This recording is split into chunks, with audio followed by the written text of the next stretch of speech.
The Pathfinder Bank SBS Series kicked off the feature racing action Saturday night for the Mitchell Speedway Press Memorial Day weekend tripleheader, and the SBS division had some troubles getting going as Jack Patrick and Mark Castilia find the foam out there in corner number 1. They would re-rack and restack for the restart with Brian Haynes and Cameron Rowe leading the field, but there was trouble yet again. This time it's Louis LeVay Jr.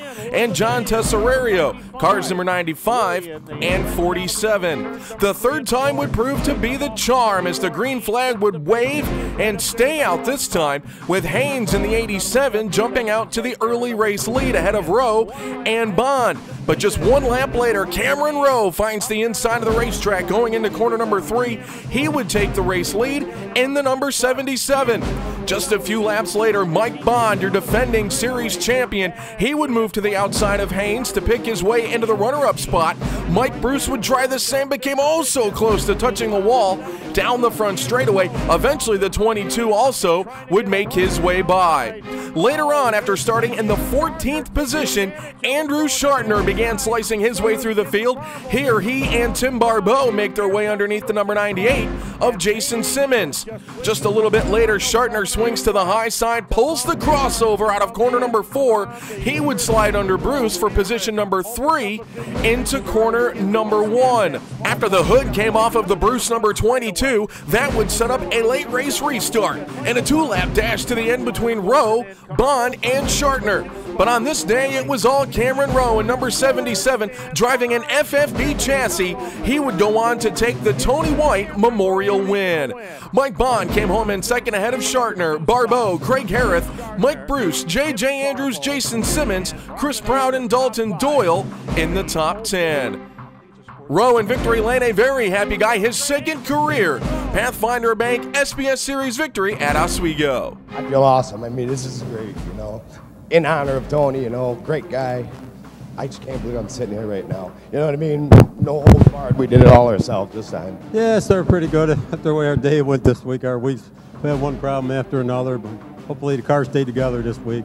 We had a pretty good run. I was trying to make it up getting in. I just all night long didn't have anything getting off the corner. We were really, really loose. We tried some stuff in the heat, and as you could see, we demonstrated how well that worked in the heat race. So we made some dramatic adjustments, and we were able to get to where we needed to be. I think the biggest turning point is we had a little incident here. The 42 stalled or something on the front stretch on the yellow, and I caught him with the right front and knocked the toe out. It actually helped the car, ironically enough, but heck of a job by Cameron. We weren't going to touch him. It was me and Mike Bond for second, and he had that win all the way. Looking at the Pathfinder Bank Series standings, and it's Andrews on top by 5 markers over Shartner, Harrith, Tim Barbeau, and Cameron Rowe now up into the top 10 in the SBS Series standings.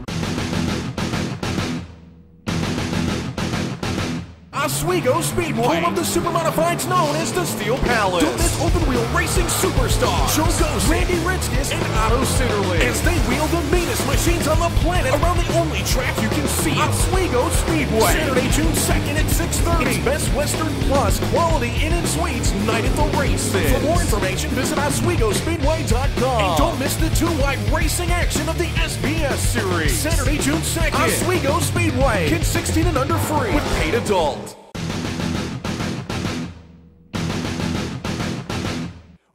The next event on tap Saturday night was the Race of Champions Modifieds, Richie Evans Memorial 75, and it was J.R. Kent and defending ROC winner at Shangri-La 2 Speedway, the number 5 machine of Kyle Ebersol. And it didn't take long for Ebersol to find the top side of the speedway, then the bottom side of the speedway, out of corner number 4 to take the race lead from Kent into corner number 1. From that point, Ebersol would check away from the field, leaving the battle for the 2nd, 3rd, and 4th spot between Kent and Billy Putney in car number 88, as well as the 60 of Matt Hirschman.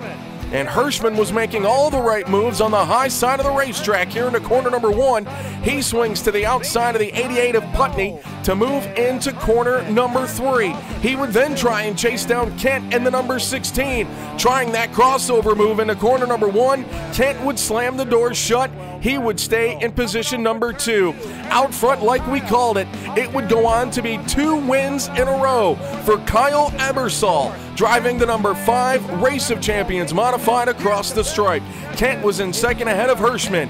Putney, with Terry Cheatham rounding out the top 5 ahead of Jimmy Zacharias, Rusty Smith, Andy Walko, Chuck Hosfeld, and Darren Shearer. Ebersol gets the victory and talks about the win in Chris Nelson Insurance Victory Lane. Yeah, 4.5-hour drive turned into an 8-hour drive when our truck broke down, and luckily we were able to make here, and thanks for the ROC guys and traffic giving us some warm-up. And I don't know what to say. It was perfect. I've been really fortunate to start on the front row each week, and track position is so important, and we've had really good cars and getting out front, and it's cool. We got loose, and you know, he probably could have knocked me out of the way there. You know, I was probably deserving of it, and that's just class act he is. You know, it's a lot of fun coming back up here, and I just got to thank John McKinster from Bomac Contractors for putting this deal together and giving us a chance to come back out here and run and full time on the ROC schedule, man, and this is awesome. Yeah, we were certainly trying hard.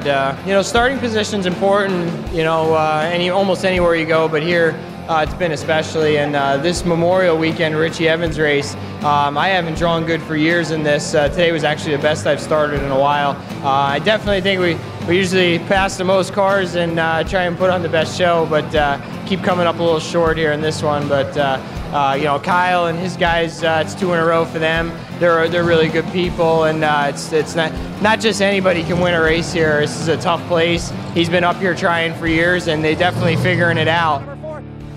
The finale for the Memorial Day weekend triple header would be the Jim Champagne Memorial 75 for the Novelis Supermodified Series. And what a race it was, with Danny Connors and Cody Graham leading the field to green. Connors in the 01 would take the early race lead. Later on in lap traffic, Michael Muldoon, who had a great run going in the 3rd spot, he loses it trying to get around Brandon Bellinger. The 00 of Joe Gosick and the 20 of Joey Payne would tangle as well. Gosick headed pit side. Payne would get his spot back on the speedway. Later on, Graham, he found the inside out of corner number 2 to take the race lead from Connors. Mike Barnes in the strong racing number 99 would follow through as well, and then would try to work the high side of Graham out of corner number 2 and down the back straightaway. Barnes gets a huge run on the 21 into 3. They make contact. Graham continues on, and Barnes spins, ending his run for a race win. Just laps later, there was a red flag for refueling. Cody Graham had to exit the speedway due to a broken front wing, and that would hand the lead back over to Connors, but not for long. The Jersey Jet Joey Payne in the Muldoon number 20 was on the move. He takes the race lead. Later down the back straightaway, Otto Sitterly and Ray Graham battling for the runner-up spot. Graham gets a little loose out of corner number 2. Sitterly takes the runner-up position. And just laps later, 3 laps to go after a late race restart, Sitterly outguns Joey Payne down the front straightaway on the top side of the speedway to take the race lead in the late stages. Sitterly would go on to his 22nd career feature victory at Oswego Speedway and his 2nd in a row to start the season. Payne came home 2nd ahead of Graham. Goslin and Snyder in the top 5. Dave Gruhl, Pat Lavery, Brian Sobis, Bobby Haynes, and Cody Graham would be your top 10. Otto Sitterly and Chris Nelson Insurance Victory Lane yet again. Well, I knew Joey was, you know, he's tough. He's a really tough racer. They got that car going pretty good, and you know, I tried him on the bottom a couple of times, and I mean, these guys, they know how to race. You know, good racer, and he wasn't going to let me have that bottom. I see a guy motioning to him on the bottom, so you know, if you can't go underneath him, there's only one thing left to do. You know, ride behind him. So I tried the outside, and I knew I wanted to go close to him, but I mean, we've raced together a long time, Joey and I, and haven't had many problems, and he ran me really clean, so, you know, hats off to those guys. They're going pretty good. I don't know if Joe and Mike got together or not. Mike got turned or, you know, spun out or either or. And the track was blocked. I got on the brakes, and there was nowhere to go. And, you know, I guess they gave me a spin to avoid, which was good for me. But, you know, we had a really good car, and, you know, I bent the hell out of the nose wing and the front end. And, you know, it tightened the car up. But, you know, when I hit Joe, knocked 2 bolts out of the steering wheel, and literally under yellow, I was tightening the bolt on the steering wheel, and you know, my hand was hitting the frame, and when Otto got alongside of me, I didn't want to wreck him. You know, with a lot of money here in cars, and you know, we need a good finish so we can come back next week. You know, this is a race-to-race kind of deal, and you know, we're looking for sponsors, and you know, if there's anybody out there that wants to sponsor a winning team, we got one here. I'm not sure what happened. I see my tail section smashed. So I assume the 7 got into the back of me. I'm not sure, but that's okay. I mean, as long as that's the way they want to race, I'm okay with that. Good, hard racing, and expect the same in return. The Novelis Series standings now show Sitterly with a 30-point advantage over Dave Gruhl. Ray Graham, Sean Goslin, and Brian Sobis sit in the top 10. Joey Payne moves all the way up to position number 6 after his runner-up finish.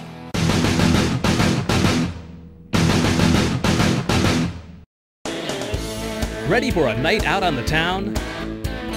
Tonight, try something different. Lighthouse Lanes in Oswego, a family-friendly recreational facility. You won't miss a minute of the action. You can enjoy wings, burgers, pizza, and more right at your laneside table. Stop by for an evening of cosmic bowling. Catch all of your favorite games on our big screen TVs. Plan your next party. We have room for up to 150 people. It's family-friendly fun for all ages. Lighthouse Lanes in Oswego, Route 104, next to the Speedway.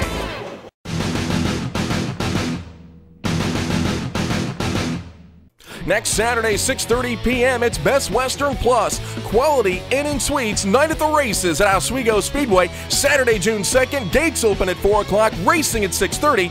And we're going to have a special guest on tap in the Novelis Supermodified division. Jarrett Andretti has picked up a full-time ride in the Sean Muldoon Jim Paternoster #1 Supermodified. He will run weekly this season, looking for the Novelis Supermodified Rookie of the Year title. And that run will begin this Saturday, June 2nd, 6:30 p.m., right here at Oswego Speedway.